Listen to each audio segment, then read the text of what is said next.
नमस्कार। शो शुरू करने से पहले मैं माफ़ी चाहता हूँ, गला बहुत ख़राब है मेरा, साफ़ करना पड़ रहा है बार बार।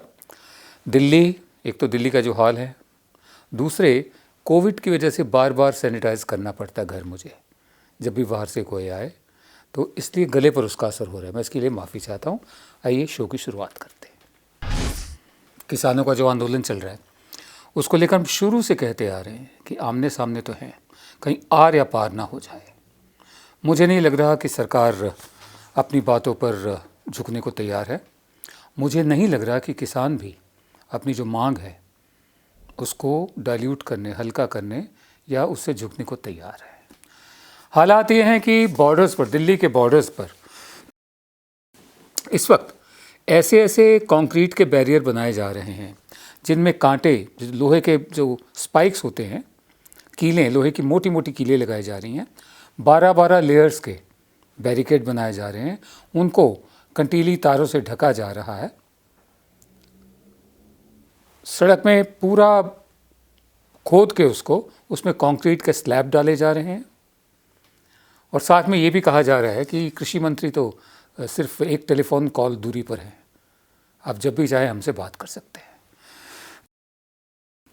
ये कहा प्रधान सेवक ने कि कृषि मंत्री जो हैं वो सिर्फ एक टेलीफोन कॉल की दूरी पर है। अब टेलीफोन कॉल फासले कम करती है, लेकिन वो कहीं से भी की जा सकती है, जिस्मानी दूरी कम नहीं करती वो।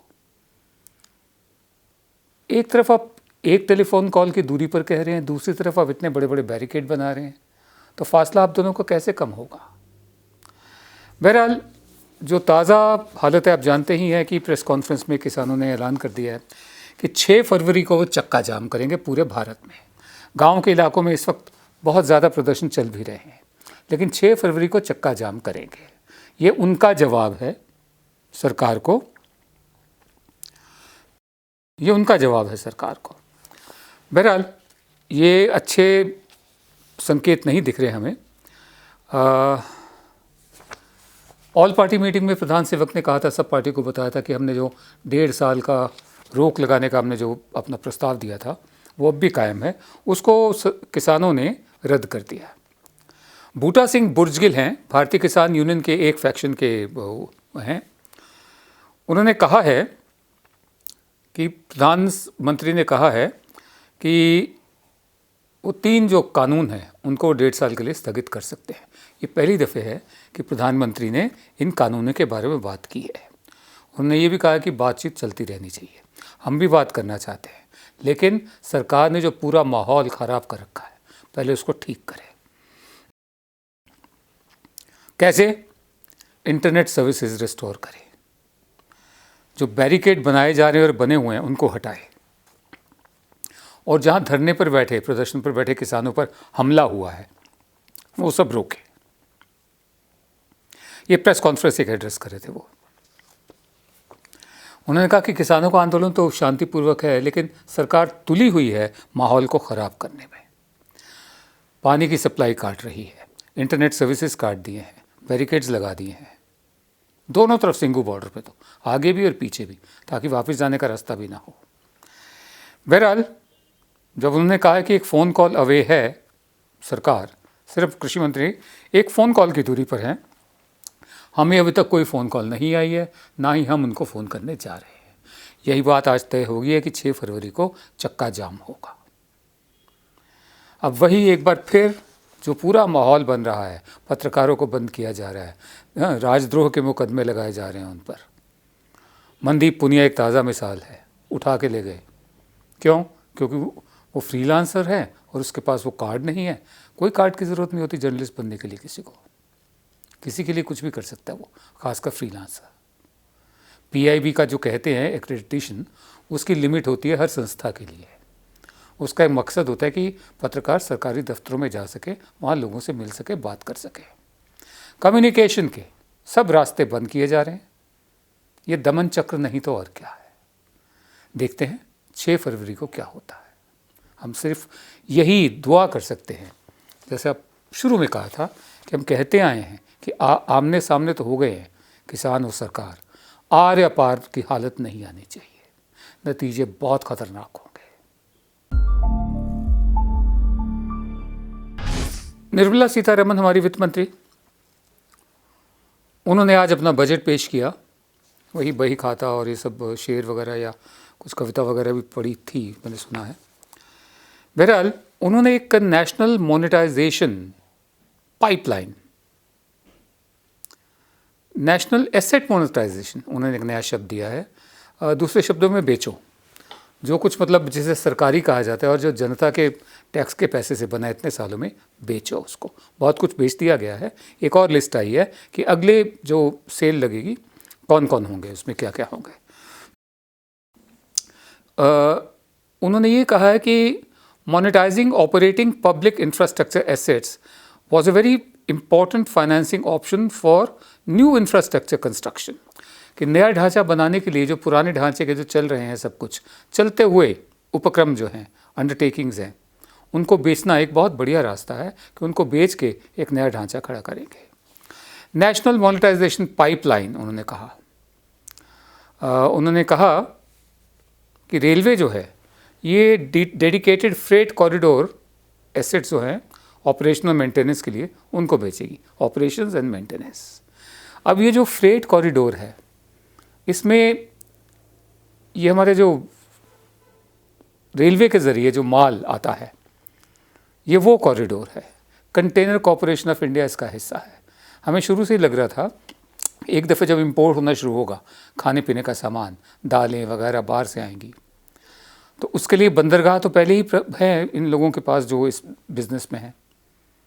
और जब शिप, बड़े बड़े समुद्री जहाज़ आकर अपना माल उतारेंगे, तो इस कॉरपोरेशन, ये जो कंटेनर है जो कॉरपोरेशन ऑफ इंडिया, इसके ही ज़रिए रेलगाड़ियों से, मालगाड़ियों से ये माल जाएगा। तो उसको भी प्राइवेट हाथों में जाने का एक इम्कान है, ये संकेत है। कौन से होंगे प्राइवेट हाथ, आपका अंदाज़ा भी उतना ही अच्छा है जितना मेरा। उसके साथ साथ उन्होंने कहा कि कुछ और हवाई जहाज़ जो हवाई अड्डे हैं, उनको भी टायर 2 और टायर 3 सिटीज़ के हवाई अड्डे, उनकी भी जो ऑपरेशंस और मैनेजमेंट कंसेशन, उसके लिए उनको भी मतलब बेचा जाएगा, मोनेटाइज किया जाएगा। उसके अलावा national NHAI, national highway authority of India, operational toll roads को मतलब वो मैनेज करेंगे प्राइवेट प्लेयर्स। जो फिर PGCIL, फिर ऑयल एंड गैस पाइपलाइंस, उसको भी दिया जाएगा एसेट मोनेटाइजेशन के लिए। Indian oil corporation limited, Hindustan petroleum corporation limited, airport authority of India, जैसे मैंने आपको बताया टायर 2 और टायर 3 सिटीज़ के लिए। बाकी जो रेलवे के बुनियादी ढांचे हैं, बुनियादी जो एसेट्स हैं, संपत्ति है, उसको और आगे नहीं बताया गया, जिसमें warehousing assets of CPSE भी होगा, सेंट्रल वेयर हाउसिंग कॉरपोरेशन, और नाफेड, उसको भी मोनेटाइज किया जाएगा, यानी प्राइवेट हाथों में सौंपा जाएगा। और स्पोर्ट्स स्टेडियम जो हैं, उनको भी, उनकी भी जो देख रेख है, सब कुछ है, प्राइवेट हाथों में दी जाएगी। बिल्कुल वैसे ही जैसे लाल किले की देख रेख डालमिया के हाथों में दे रखी है। बावजूद उसके जो हुआ सो हुआ, आपने देखा 26 जनवरी को। बहरहाल रिएक्शन आने शुरू हो गए। सबने कहा कि ये सेल बजट है कि बेचो बेचो बेचो। बेचने को एक बड़ा फैंसी नाम दे दिया गया है, एसेट मोनेटाइजेशन। अब बजट पर आपकी क्या राय है, आप भी देख रहे हैं, और हमने जो बोला है ये हमारे सरोकार है, ये राय नहीं है।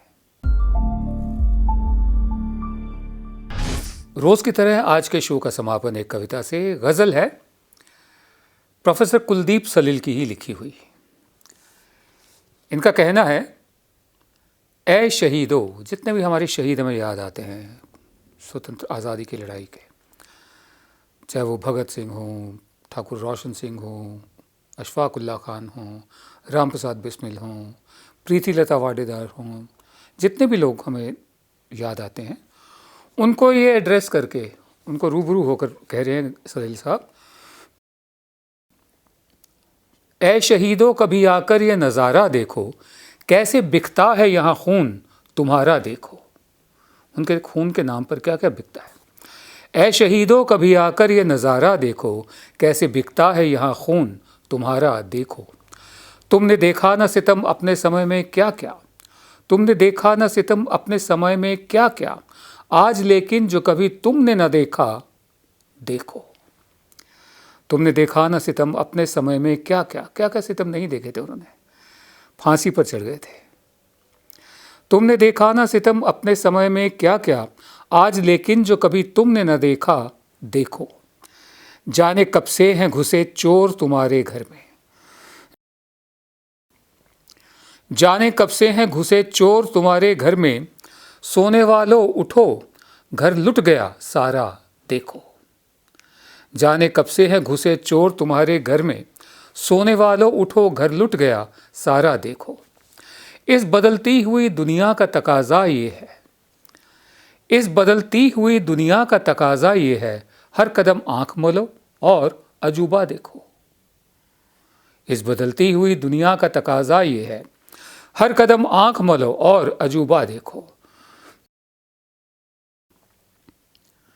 रोने वाला नहीं अब साथ यहाँ पर कोई, रोने वाला नहीं अब साथ यहाँ पर कोई, यही बेहतर है हंसो और तमाशा देखो। यही बेहतर है हंसो और तमाशा देखो। कुछ इलाज और ही दर्द का ढूंढो अब तो, कुछ इलाज और ही दर्द का ढूंढो अब तो, आज बीमार है खुद आप मसीहा देखो। आज बीमार है खुद आप मसीहा देखो। कोई मसीहा बचाने नहीं आएगा, अपने दर्द का इलाज खुद ढूंढो। आखिर में कहते हैं, ये हासिल गज़ल शेर है, सलील साहब आखिर में कहते हैं, कत्ल भी हम ही हुए, कत्ल के मुजरिम भी हम, कत्ल भी हम ही हुए, कत्ल के मुजरिम भी हम, फैसला होगा सलील आज हमारा देखो। फैसला होगा सलील आज हमारा देखो। ऐ शहीदों कभी आकर ये नज़ारा देखो, कैसे बिकता है यहाँ खून तुम्हारा देखो।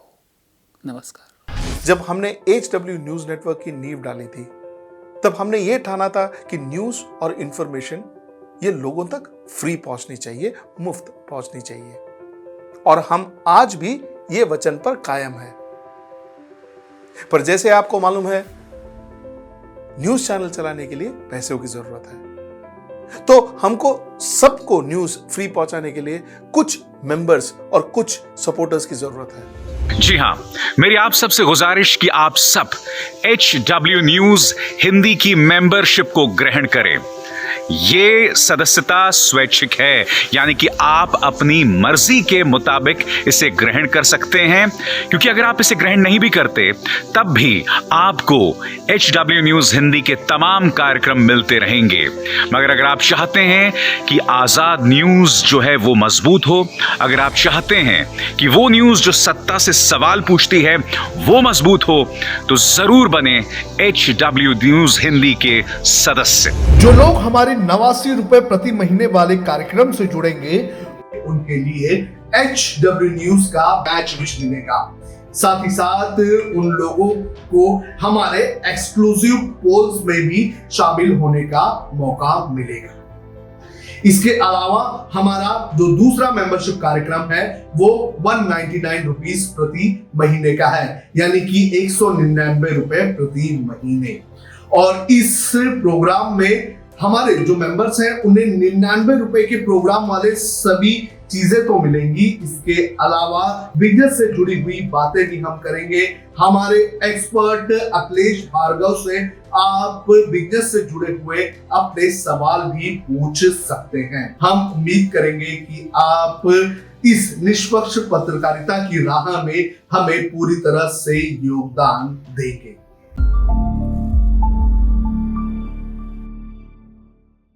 अब खबरें पाइए सबसे पहले हमारे मोबाइल न्यूज एप्लीकेशन पर।